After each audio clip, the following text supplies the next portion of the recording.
Assalamualaikum warahmatullahi wabarakatuh. Bismillahirrahmanirrahim. Alhamdulillahirabbil alamin wa bihi nasta'inu ala umuri dunya waddin.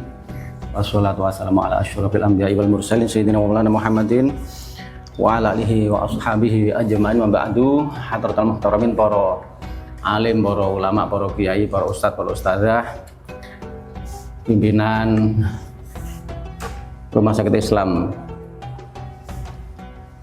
Wonokromo atau RSI Ajani yang kami muliakan, dan seluruh khotim dari RSI Wonokromo yang tansah kula muliakan, habis khusus yang kami muliakan juga tidak lupa kepada Ustadz Imam Wahyudi selaku Ketua Binroh RSI Wonokromo, dan bapak-bapak, ibu-ibu yang kami muliakan. Alhamdulillah, dalam kesempatan yang mulia ini saya dan panjenengan semuanya ditakdirkan berada di sini untuk bersama-sama kita ngaji ta'lim wa ta'alum. Saya juga ikut ngaji nih, pangapunten.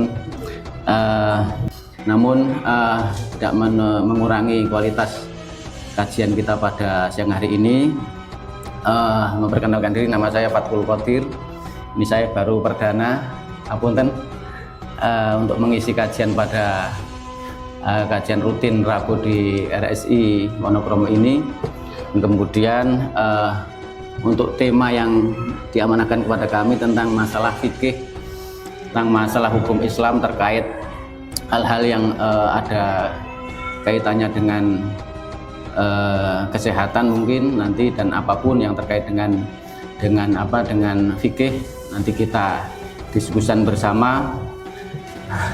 Materi yang ini saya sampaikan dalam kesempatan ini adalah tentang awal, karena kemarin ketika kita memusyawarahkan dengan Ustadz Imam Wahyudi, kalau bisa nanti temanya berurutan supaya nanti ada outcome-nya, ada hasilnya, tidak hanya sekedar ceramah kemudian kadang kita lupa, namun bagaimana kemudian hasil daripada diskusi ini nanti harapannya bisa kemudian dibukukan. Kebetulan saya dapat amanah 6 pertemuan selama 1 tahun. Untuk tema kali ini tentang etika dan hukum fikih dalam pelayanan medis yang pertama. Ya, tadi saya sudah membuat outline-nya dan kemudian membuat silabusnya selama 6 pertemuan. Semoga ini nanti menjadi salah satu proses diskusi dan yang kemudian akan menghasilkan buku yang itu nanti bisa jadikan sebagai sebagai acuan dalam kehidupan kita selama sehari-hari, baik itu ada kaitannya dengan dunia medis maupun bukan. Etika dan hukum fikih dalam pelayanan medis modern. Nah, kalau dalam konteks kajian kita Ahlus Sunnah wal Jamaah itu kan memahami Islam tidak lepas dari 3 aspek: iman, Islam, dan ihsan. Nah, itu yang saya pahami, karena kalau nanti ini jomplang maka biasanya kehidupan beragama kita itu agak parsial, agak jomplang. Ketika imannya kuat, iya, kita kepercayaannya kuat kepada Allah, tapi kemudian nanti syariatnya, fikihnya dalam tanda kutip itu kurang begitu dijalankan. Seakan kita kadang hidupnya itu eksklusif, mudah menyalahkan orang, mudah membid'ahkan orang, atau kemudian tauhidnya kuat, imannya kuat. Iman ini nanti kita dielaborasi lebih lanjut di kajian dalam kajian tauhid. Kita mengenal tauhid itu kajiannya biasanya ada tentang ilahiyat, tentang nubuwat, tentang sam'iyat, tentang ghaibiyat. Nah, kalau kita mengacu kepada iman itu al-imanu an tu'minu billahi wa malaikatihi wa kutubihi wa rusulihi wal yaumil akhir wal qadari khairihi wa syarrihi. Rukun iman itu. Apakah kemudian selesai kita mengenal Allah dengan kita hanya percaya kepada Allah? Itu sebagai pintu masuk kita sebagai seorang mukmin Islam, ya harus beriman kepada Allah. Tapi apakah selesai? Belum. Kalau kita ingin memahami bagaimana kita bisa memahami kekuasaan tentang Tuhan, tentang Allah, bagaimana memahami tentang takdir Allah, nanti ada korelasinya bagaimana kita sebagai insan yang khotim di rumah sakit ini, bagaimana ketika berusaha sebagai seorang dokter, seorang perawat dan juga yang lain, bicara takdir. Nah, nanti ini kadang yang kemudian harus kita pahami. Kita sudah berusaha tapi kemudian kadang hasilnya tidak sesuai dengan harapan kita. Nah, ini kaitannya dengan ilmu tauhid. Kemudian memahami tentang ghaibiyat, hal-hal yang gaib atau sam'iyat, misalnya kaitannya dengan surga neraka, kemudian kaitannya dengan timbangan di yaumul hisab. Kita sebatas mana keyakinan kita, itu kaitannya dengan tauhid. Kemudian kaitannya yang kedua yakni tentang Islam. Al-Islamu antasyhadu an la ilaha illallah wa anna Muhammadar Rasulullah wa tuqimus sholata wa tutiyaz zakata wa tasuma ramadhana wa tahujjal baita man istata ilaihi. Rukun Islam itu syahadat, salat, zakat, puasa, haji. Nah, apakah kemudian selesai kita mengenal tentang salat? Iya. Salat, ketika salat adalah sesuatu yang sifatnya maklum bid-daruri dan harus dilaksanakan. Ketika tidak melaksanakan salat, maka kita bisa dipastikan Islamnya masih belum sempurna. Nah, kemudian salat ini atau kemudian puasa, zakat, haji, apakah hanya sekedar kita menjalankan salat? Tidak. Ternyata ketika kita mau menjalankan salat, kita butuh tahu bagaimana salat yang sah dan tidak. Nah, ini dalam fikih. Misalnya ketika dalam konteks fikih, sebelum sholat itu apa dulu yang harus kita pahami? Ada syarat, ada rukun, ada kesunahan, ada yang membatalkan sholat. Misalnya tolong yang pertama sebelum masuk sholat kita harus mengenal syarat. Syarat itu ada dua, ada syarat sah dan syarat wajib. Syarat wajib apa? Misalnya Islam, kemudian sehat, berakal, nah, balik. Tapi kalau syarat sah nanti beda lagi. Syarat sah harus tertutup auratnya, bersih, suci tempatnya, pakaian maupun tubuhnya. Ini harus tahu. Kadang kita sepokok salat, ternyata salatnya tidak sah karena belum memahami fikihnya. Nah, fikih ini tidak ada secara tekstual di dalam Quran dan hadis, nggak ada kadang. Kita sholat wajib harus niatkan, nggak ada itu. Karena dalilnya secara umum innamal amalu binniyat. Makanya kemudian terjadi perbedaan pendapat antara Syafi'iyah dengan Malikiyah, Hambaliyah dan Hanafiyah. Yang satu sholat, misalnya Syafi'iyah harus sunnah dilafatkan. Usolli fardhu dhuhri arba'a rakaat, ini kan sunnah. Yang lain mengatakan tidak, cukup dalam hati.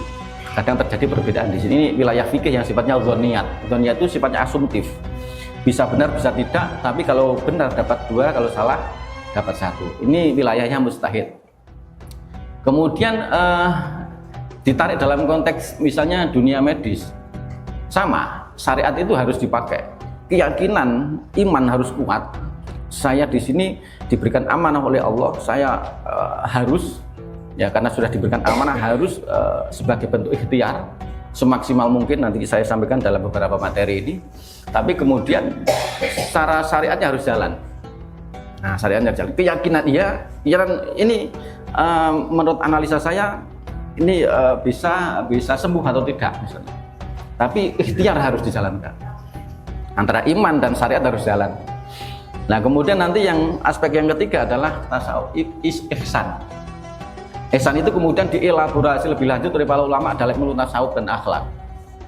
Ihsan itu apa? Ihsan adalah anta budallaha ka'annaka tarahu fa illam takun tarahu fa innahu yaraka. Ketika engkau beribadah, engkau harus menyaksikan Allah.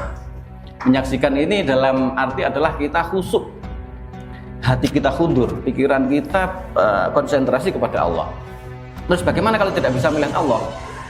Fa illam takun tarahu fa innahu yaraka. Engkau harus yakin bahwasanya Allah itu menyaksikanmu dalam kondisi apapun. Nah, ini wilayah ihsan.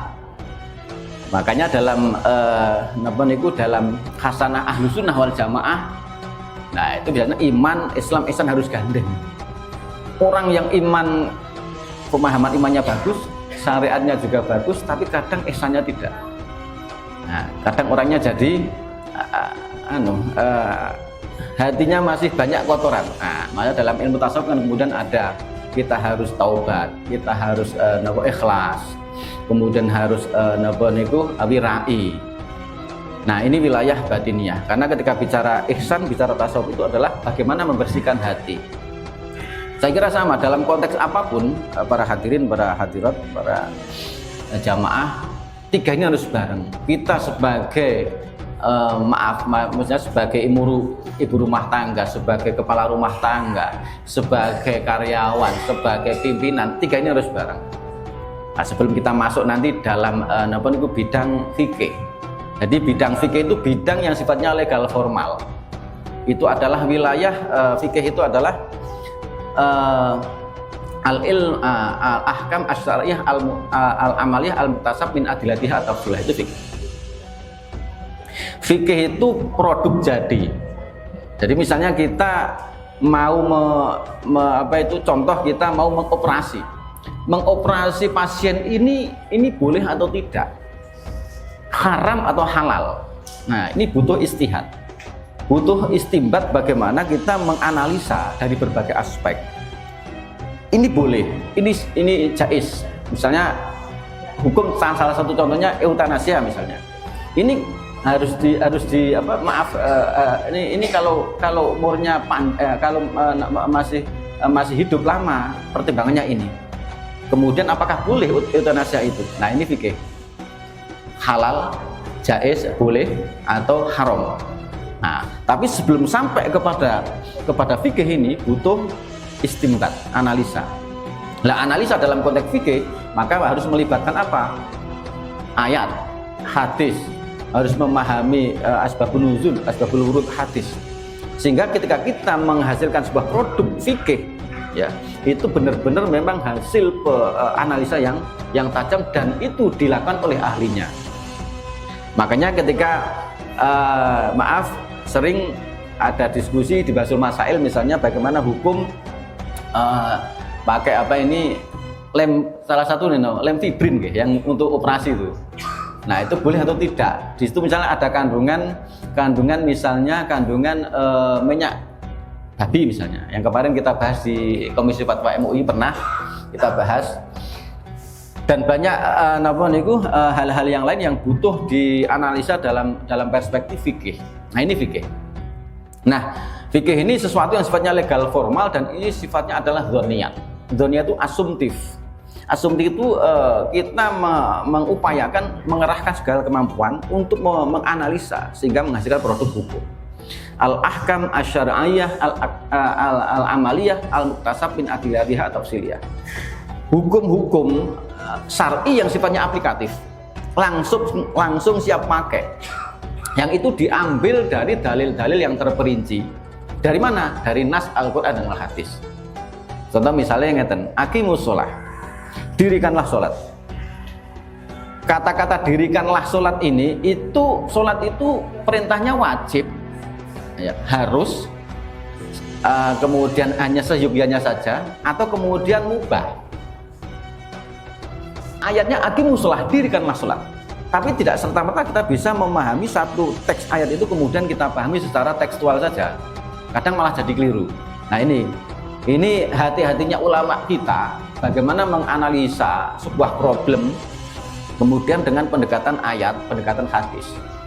Kalau hanya aqimus shalah, nah ternyata aqimus shalah ini ketika dikorelasikan dengan indikator-indikator ayat dan hadis yang lain, oh ini ternyata tuntutan ini, perintah ini adalah wajib. Oh ini sunnah. Oh ini mubah. Misalnya begini, ukulu wazrobu, makanlah dan minumlah. Makan dan minum ini kan kadang kita boleh makan, boleh tidak, berarti mubah. Tapi kalau aqimus shalah, sholat itu 5 waktu wajib. Kadang beda-beda. Meskipun redaksinya perintah, tapi kadang kemudian artinya bisa wajib, bisa sunnah, bisa mubah. Nah, fikih yang saya katakan tadi, produk hukum tadi itu ada 5. Ada wajib, ada sunnah, ada mubah, ada makruh, ada haram. Ini ketika bicara fikih kelima ini hukum soalnya. Al-ahkam asy-syar'iyyah al-amaliyah al-muktasab min adillatiha at-tafsiliyah. Hasil rumusan, ya, hukum yang sifatnya langsung dipakai nanti oleh seorang mukallaf, bagi kita orang yang mukallaf ini wajib, sunnah, mubah, makruh atau haram. Nah, ini diambil dari mana? Quran dan hadis. Nah, ini kerjanya para mujtahid ini. Sehingga kalau sekarang ada orang yang mengatakan kita harus langsung kembali Quran hadis. Itu seakan-akan ucapannya bagus, tapi kadang yang prakteknya salah. Karena apa? Kadang orang yang langsung merujuk kepada Quran hadis tanpa melalui perintah-perintah yang lain, maka berpotensi peluang salah dalam memahami ajaran Islam. Nah ini yang maaf, ini yang banyak. Kadang kita itu terkesima dengan ayo kita kembali kepada Quran hadis. Tidak perlu kembali kepada ulama. Ulama itu manusia, tapi Kanjeng Nabi maksum. Allah tidak salah, Kanjeng Nabi tidak salah. Kita harus kembali kepada Quran hadis. Oke. Kalimatul haq urida bihal batil, kata Sayyidina Ali. Ucapannya itu baik, tapi kadang yang diharapkan itu malah jelek. Karena apa? Implementasinya tidak sesederhana itu. Makanya kemudian para ulama-ulama kita mentakwin atau mendokumentasikan hasil pemikiran beliau dalam kitab-kitab itu. Kemudian dari Kanjeng Nabi, para sahabat, dari sahabat tabi'in, tabi'in misalnya Imam Hanafi, kita mengenal sampai saat ini atas seleksi sejarah madhab yang masih konsisten itu 4 lestari. Madhab Hanafi, madhab Maliki, madhab Syafi'i, dan madhab Hambali. 4 ini yang kemudian kenapa kok yang dijadikan sebagai acuan di seluruh dunia? Karena beliau memiliki metodologi hukum, istinbat hukum, dan kemudian dilestarikan oleh para murid-muridnya. Di mana itu? Dalam karya kitab-kitab beliau. Nah, ini yang menarik. Kalau tidak runtut seperti ini, kadang kita memahami fikih itu kemudian serampangan. Yang penting kembali kepada Quran, kepada hadis. Kadang dia tidak memahami. Kadang hanya bisa baca teksnya saja, atau kadang menguasai beberapa ayat saja, langsung bisa memutuskan, ini bahaya. Makanya maaf, kadang ada fenomena ekstremisme itu seperti itu. Mudah menyalahkan orang, mudah membid'ahkan orang. Contoh misalnya begini, tahlil. Tahlil itu bid'ah, iya oke bid'ah. Tapi bid'ah itu bukan hukum, kan begitu. Hukum itu kembali kepada 5 tadi. Wajib, sunnah, mubah, makruh, haram. Tapi kalau tahlilan bagaimana? Itu sesuatu yang bid'ah. Lah kemudian yang menjadi pertanyaan, tapi boleh atau tidak? Nah, Imam Syafi'i mengatakan bid'ah itu ada 2. Bid'ah yang bertentangan dengan syariat dinamakan bid'ah dolalah atau sayyi'ah. Bid'ah yang tidak bertentangan dengan syariat makanya bid'ah hasanah. Makanya kemudian tadi misalnya maaf setelah sholat kemudian ada dzikir jahar. Itu kan melalui beberapa pemahaman ya, ada yang mengatakan tidak perlu, karena sebagian saudara kita oke nggak apa-apa, itu perbedaan dalam konteks fikih nggak masalah. Kemudian doa bersama. Nah ini kan kadang terjadi perbedaan pendapat, tapi itu wilayah fikihiyah, wilayah yang masih bisa ditoleransi perbedaannya. Beda kalau tadi nanti perbedaan dalam konteks usul, konteks tauhid. Mengatakan Allah itu satu atau mengatakan Allah itu punya tangan, punya mata, udah beda ya. Konsekuensinya bisa menjisimkan Allah. Konsekuensinya kemudian mengatakan Allah punya tangan, punya mata. Ini nanti yang kemudian bisa konsekuensi bisa keluar dari Islam, Tapi kalau perbedaan fikih itu masih bisa ditoleransi. Nah, itu wilayah yang kita bahas. Nah, kemudian itu alur daripada fikih seperti itu, logika fikih seperti itu adalah hak prerogatif Allah. Orang ini mati atau tidak itu sudah ditakdirkan Allah. Nah biasanya ini yang kadang kajian di bidang medis itu yang kemudian kadang sering berhadapan dengan kasus-kasus seperti ini. Misalnya secara apapun dia itu nanti mati atau tidak sudah ada takdirnya. Di Lauh Mahfudz sudah ada ketentuan, namanya takdir mubrom. Nanti ada takdir mu'alak kalau dalam bidang tauhid. Takdir mu'alak itu apa? Takdir mu'alak itu takdir mubrom dulu. Takdir mubrom itu sesuatu yang takdir yang hanya Allah sendiri yang tahu. Malaikat pun tidak tahu. Sehingga orang itu mau mati kapan itu Allah yang tahu. Ini nikahnya kapan, dengan siapa. Jadi kemudian meninggal atau tidak itu hanya Allah sendiri yang tahu. Tapi ada 2 yang kemudian namanya istilah takdir mu'alak. Kajian tauhid ini. Takdir mu'alak itu apa? Allah sudah memberikan acuan kepada malaikat, ya, malaikat Israel. Ini tanggal sekian ini meninggal. Tapi kemudian sudah dicatat oleh malaikat, tinggal eksekusi oleh malaikat. Tapi kemudian dengan doa, dengan silaturahim. Misalnya man ahabba aman ahabba napa niki? Aman ahabba yustallahu fi rizqi wa yusalahu fi asari falyafsir rahimahu. Barang siapa pengen rizkinya bertambah, umurnya panjang, maka bersilaturahimlah. Disinilah wilayah yang takdir itu bisa berubah, takdir mu'alaq namanya. Dan itu ketika sudah dicatat tanggal sekian meninggal, detik sekian itu meninggal oleh malaikat, tapi kemudian dia ahli silaturahim, ahli sedekah, kemudian diberikan umur panjang. Ini salah satu tafsiran para ulama seperti itu. Ada yang menafsiri tidak, tetap matinya pada waktu itu sesuai dengan yang takdir yang ditentukan oleh Allah, cuman kualitasnya ditambah. Ada yang menafsirkan seperti itu. Takdir itu. Maksudnya apa? Orang yang ahli sedekah, ahli silaturahim, umurnya ditambah.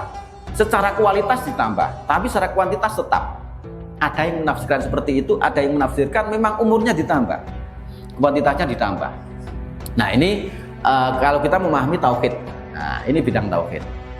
Nah, bidang tauhid itu bidang yang itu tadi kaitannya dengan apa? Dengan usuluddin, pokok-pokok dasar agama. Para hadirin rahimakumullah, nah, kita kemudian masuk dalam konteks fikih tadi. Fikih logikanya sedikit sudah saya ceritakan bagaimana kita memahami hukum itu supaya kita tidak salah paham. Kita tidak hanya kemudian nyun sewu hanya yang tertuju kepada teks Al-Quran dan Al-Hadis. Kita baca Quran dan Hadis tanpa kita memahami maknanya itu sudah pahala. Bahkan kalau saya itu mewajibkan ya tiap hari itu mewajibkan diri baca Al-Quran itu. Biasanya kalau saya itu habis maghrib Yasin, Waqiah, Tabarok. Nanti habis subuh nambah kadang 1 halaman, setengah halaman, kadang 2 halaman, kadang 1 juz, terus seperti itu. Nanti beberapa bulan khatam. Tapi kalau harian biasanya saya usahakan Yasin, Waqiah, Tabarok. Dan itu fadilahnya saya kira banyak sekali. Salah satunya kalau Yasin itu kuat imannya. Kalau saya itu dulu ketika masih SMP maaf cerita. Jadi sampai kok istiqomah saya baca napa niku Waqiah itu kan apa? Terinspirasi dari hadisnya Kanjeng Nabi. Siapa yang membaca Waqiah rutin sekali habis asar maka dia tidak akan fakir selamanya. Itu ketika SMP itu. Kemudian terus saya termotivasi itu. Jadi fakir itu kan tidak hanya kaitannya dengan materi saja, tapi memang dicukupi. Selalu kaya, selalu merasa dan saya makanya sampai hafal itu. Yasin, Waqiah, Tabarok. Yang Waqiah itu habis maghrib, Yasin, Waqiah, Tabarok terus. Nah, oke, dalam membaca oke, tapi dalam memahami kita butuh perangkat-perangkat yang lain kayak yang saya ceritakan tadi. Nah, kaitannya dengan pelayanan medis sebagai sebagai amanah ya, sebagai amanah dan ibadah. Nah, ini meskipun dalam konteks fikih implementasi amaliyah kita itu dalam memahami terus memang mati ke? Oh. Dalam memahami dalam memahami ajaran Islam ya kaitannya dengan bidang medis, tetap kita berangkat dari bahwasanya pelayanan kesehatan itu adalah amanah dan juga bernilai ibadah jika diniatkan karena Allah dan dilakukan secara profesional. Nah, ini ketika bicara kita amaliyah kita berangkat tetap dari teks-teks nilai-nilai Al-Quran dan Hadis. Berangkat dari situ. Dari mana? Karena taraktu fikum amrayni lan tadilu idza tamassaktum bihima. Kitabullah wa sunnati Rasulillah. Kata Kanjeng Nabi, aku mewariskan 2 perkara yang apabila engkau memegang keduanya tidak akan pernah tersesat. Apa itu? Kitabullah dan sunnah Rasulullah. Nah, oke, Quran dan Hadis. Quran Hadis sebagai sumber inspirasi, sumber hukum, dan kemudian bagaimana implementasi dalam hal yang sifatnya teknis, yang kaitannya fikih. Kalau memang itu sesuatu hal yang sifatnya bisa langsung diaplikasikan, tidak masalah. Bisa dipahami secara literal, nggak masalah. Contoh misalnya begini, dalam kita menjalankan khidmah, kita menjalankan pelayanan kepada masyarakat, kepada umat ini, pelayanan kepada umat ini apa yang menjadi pondasi kita? Kata Allah, innallaha ya'murukum an tu'addul amanati ila ahliha. Sesungguhnya Allah itu menyuruh kepadamu antu'addu, agar engkau itu menyampaikan al-amanati, beberapa amanah kepada ila ahliya, kepada ahlinya. Nah, misalnya kita di sini khidmah sebagai pelayan medis, baik dokter maupun yang lain, itu kan sebagai pelayan mau tidak mau, pelayan umat. Itu apa? Dasarnya adalah amanah. Antu'addu amanati ila ahliya. Kita sebagai insan medis ya, atau apapun, itu dasarnya adalah amanah. Innamal a'malu binniyat, dan kemudian amanah itu bagaimana supaya kita sesuai dengan yang dikehendaki oleh Allah. Innamal a'malu binniyat. Sesungguhnya setiap amal itu tergantung dengan niat. Nah, hadis ini para hadirin, para hadirat, itu yang dijadikan sebagai dasar perilaku apapun yang membedakan antara adat dengan ibadah. Sholat, kita mau Allahu Akbar harus niat. Innamal a'malu bin niat. Bagaimana ketika kita melakukan gerak fisik kayak sholat tapi tidak niat, bukan sholat. Karena kemudian oleh para ulama diistihadkan, hasil istihadnya bahwasanya niat itu termasuk rukun sholat. Kemudian zakat juga seperti itu, puasa juga seperti itu.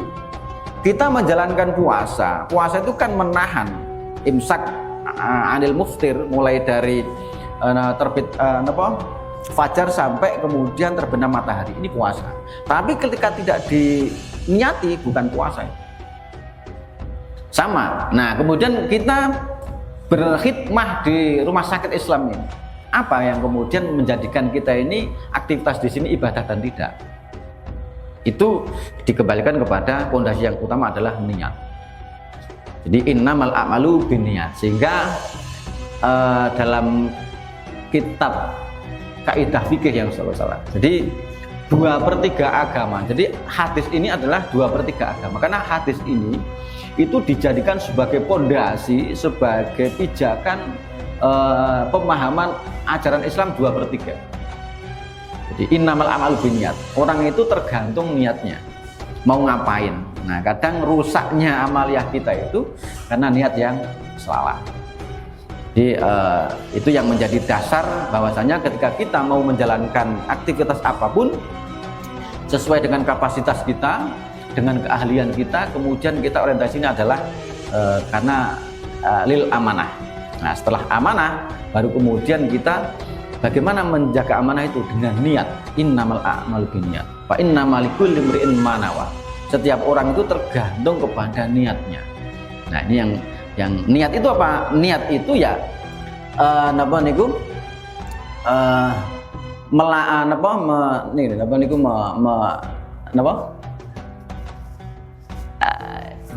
kerentek dalam hati sambil kita menjalankan amaliyah.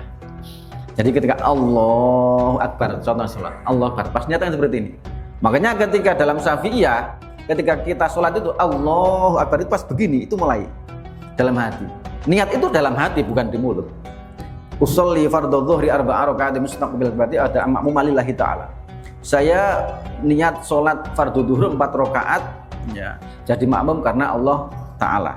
Adaan karena Allah Ta'ala. Nah, ini pas Allahu Akbar, itu posisi niat. Nah, makanya niat itu pas mau, bukan sebelumnya. Kalau sebelumnya namanya azam, berkeinginan. Nah, dalam usul fikih seperti itu. Tapi kalau niat itu adalah ketika pas kita menjalankan ya, pas kita kerja itu sambil niatnya memang benar-benar lillahi wa li Rasulillah. Nah, ini yang kemudian menjadi pondasi pokok kita menjalankan aktivitas sesuai dengan syariat, itu adalah niat. Kemudian yang kedua, kewajiban menjaga jiwa. Ini korelasinya dengan dunia medis, gitu. Jadi kita sebagai khodim, entah apapun posisinya, bagaimana kita kewajiban menjaga jiwa. Karena kalau kita memahami bahwasanya maqasidus syariah, tujuan syariat itu diturunkan untuk apa? Ya, ini dirumuskan oleh para ulama, diantaranya adalah oleh Imam Al-Juwaini yang kemudian dilanjutkan oleh Imam Al-Ghazali. Maqasidus syariah itu kemudian terkumpul dalam Kuliyatul Khams, 5 prinsip dasar. Syariat itu diturunkan itu tidak terlepas dari 5 prinsip. 5 prinsip dasar. Apa itu? Hifdzuddin, menjaga agama. Apapun aktivitas kita itu bagaimana orientasinya untuk menjaga agama. Kedua, hifdzur ruh atau hifdzun nafas, menjaga nyawa. Ini yang kedua. Setelah agama baru kemudian nafas. Kemudian hifdzul mal, menjaga harta.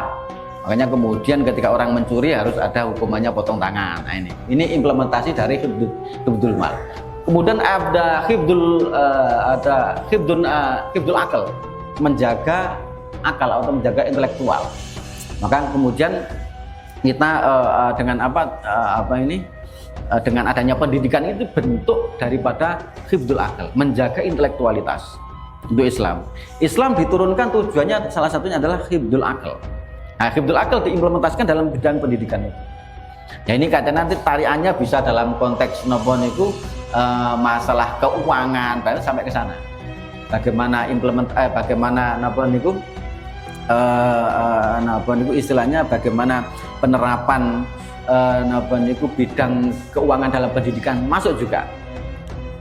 Kemudian ada hifdzun nasl, menjaga keturunan. Makanya dalam Islam ini bagaimana hubungan lelaki dan perempuan benar-benar diatur. Itu dalam rangka apa? Hifdzun nasl, supaya apa? Keturunan kita itu jelas, nasabnya jelas. Makanya kemudian diharamkan kumpul kebo, diharamkan zina. Karena ketika zina itu kemudian nasabnya itu tidak jelas. Ada hifdzul irdi, menjaga harga diri, ya ini juga. Menjaga harga diri apa? Contohnya apa? Kita tidak boleh menghina, tidak boleh merendahkan. Makanya kemudian misalnya tidak boleh kita hate speech misalnya. Kita melakukan pembulian.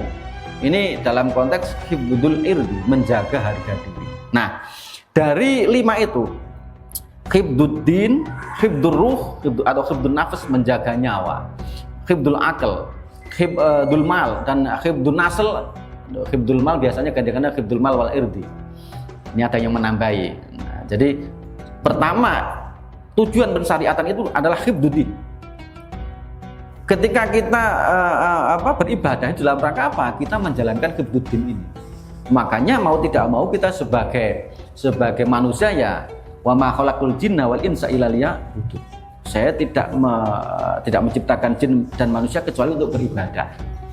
Apapun kehidupan kita, apapun aktivitas kita, orientasinya adalah untuk ibadah. Cuman kalau ibadah itu kan syariatnya harus jelas.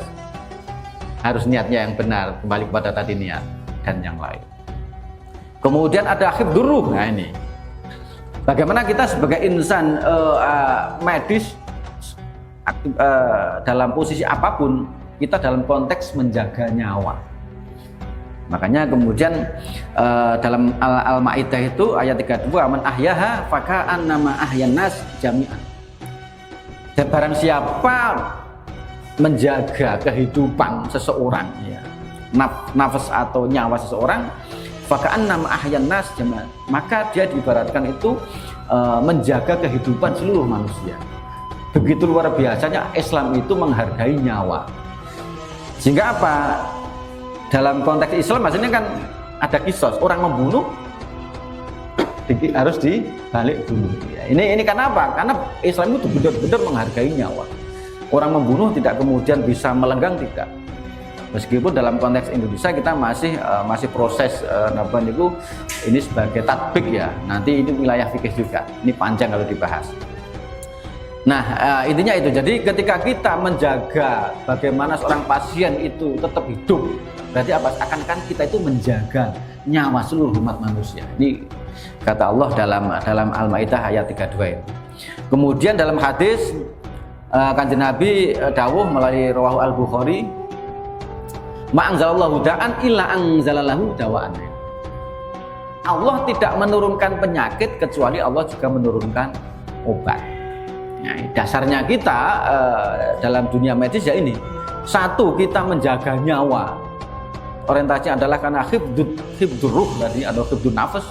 Kemudian bagaimana kemudian setelah kita dalam menjaga nyawa manusia ini ya, karena ketika menjaga nyawa satu orang, ibarat kita itu menjaga nyawa seluruh umat manusia.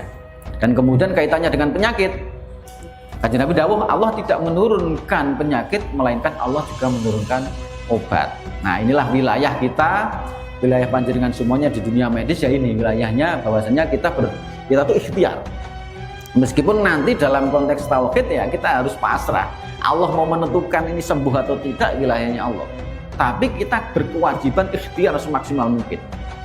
Makanya kalau mau melogikakan takdir itu, kalau dalam konteks ahlu sunnah ngeten, terus takdir Allah itu bersamaan kadang gandeng dengan ikhtiar. Kadang-kadang jadi ya, ikhtiar kita itu biasanya takdirnya kita di situ. Nah, meskipun nanti ada wilayah yang kita tidak tahu sama sekali. Kita nyun sewu, kita mau jadi dokter, kita mau jadi perawat, kita mau jadi khotim di sini itu kan proses.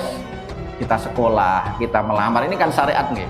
Masalah nanti penentuan itu adalah Allah. Kalau kita sudah kuat tauhid, biasanya kita itu tidak galau dalam kondisi apapun dimanapun. Biasanya nyun sewu, jadi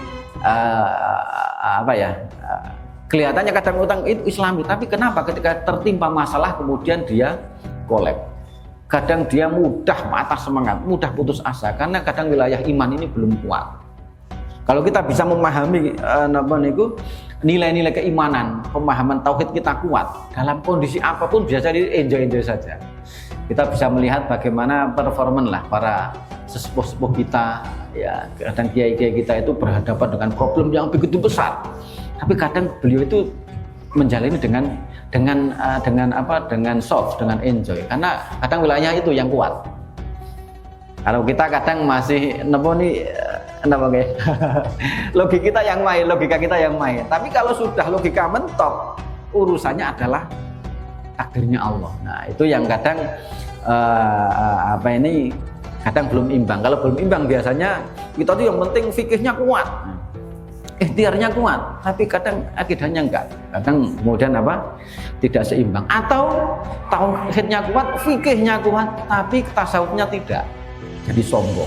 Orang yang sombong, orang sok-sokan, merasa kuasa, merasa kaya. Jadi hatinya masih penuh dengan kotoran. Ini luar biasanya ulama-ulama Ahlussunnah ketika merumuskan ajaran Islam lengkap. Iman, Islam, ihsan. Akidah atau tauhid, syariat, tasawuf. Akidah sebagai pondasi utama kita dalam beragama Islam. Kemudian syariat itu sebagai implementasi kewajiban kita menjalankan perintah-perintah Allah dan menghindarkan larangan Allah, dan kemudian kita didasari dengan hati yang bersih. Ini yang bisa kita terapkan dalam dunia apapun, khususnya dalam dunia medis ya, tiga ini harus banget. Kira-kira begitu atau diskusi nggak? Monggo kalau ada yang perlu kita diskusikan, kami berikan waktu kepada panjenengan semuanya.